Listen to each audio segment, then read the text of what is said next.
সবাই কেমন আছো? নিশ্চয়ই খুব ভালো আছো।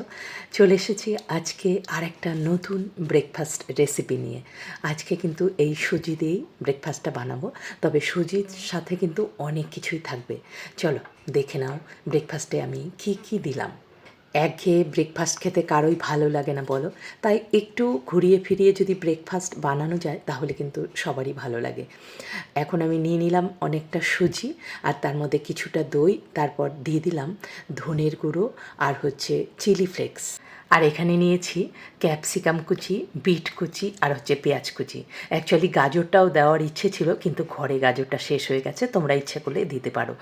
এর মধ্যে দেওয়ার কারণটা তোমরা বুঝেই গেছো, একটু মিহি করে নেব সবজিগুলো, তার জন্যই দেওয়া।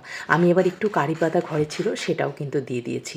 এই যে এর মধ্যে খুব সহজেই কিন্তু টানলে এরকম মিহি হয়ে যায় সবজিগুলো। এবার একটু অল্প জল দিয়ে মানে এটাকে একটা ব্যাটার বানিয়ে নিতে হবে। তবে এর মধ্যে কিন্তু 2 চামচের মতো একটু চালের গুঁড়ো দিলে বেশি ভালো হয়।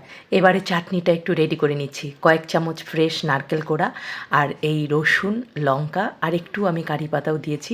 আর এটা দিচ্ছি একটু মাখানা, মানে আরও একটু হেলদি করার জন্য এটা দিচ্ছি। টেস্টও কিন্তু খুব ভালো হয়। এদিকে মিনিট 5 কিন্তু আমার এটা মানে রেস্টে ছিল। এবার আমি মানে তাওয়াতে বসিয়ে দিয়েছি চিলেটা বানানোর জন্যে। খুব একটা পাতলা এটা করব না, দোসার মতো করব না, একটু মানে কি বলবো, একটু হালকা মোটাই থাকবে। এইভাবে আমি ছড়িয়ে দিলাম আর ওপর দিয়ে ছড়িয়ে দিলাম একটু তিল। ওপর দিয়ে তিলটা ছড়িয়ে দিলে দেখতেও যেমন সুন্দর হয়, আবার তিল আবার খাওয়াও খুব ভালো, টেস্টও ভালো হয়। সব কিছু মিলিয়েই আমি একটু তিল দিয়ে দিয়েছি। এপাশ ওপাশ করে একটু ভেজে তুলে নিতে হবে। কালারটা একদম গোলাপি রঙের হয়েছে। আমার একটা চিলে রেডি।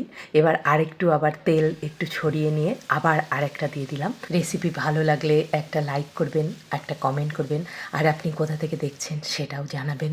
ভিডিওটি আপনারা যদি বেশি বেশি করে শেয়ার করে দেন তাহলে এই ধরনের রেসিপি যারা ভালোবাসে, যারা দেখতে চায়, তাদের কাছে আরও সুন্দরভাবে পৌঁছাবে। একটু সর্ষে, শুকনো লঙ্কা, কারি পাতা সব কিছু দিয়ে চাটনিতে তড়কা লাগানো হয়ে গেল। পরে তোমাদের সঙ্গে আবার গল্প হবে। ভালো থেকো সবাই।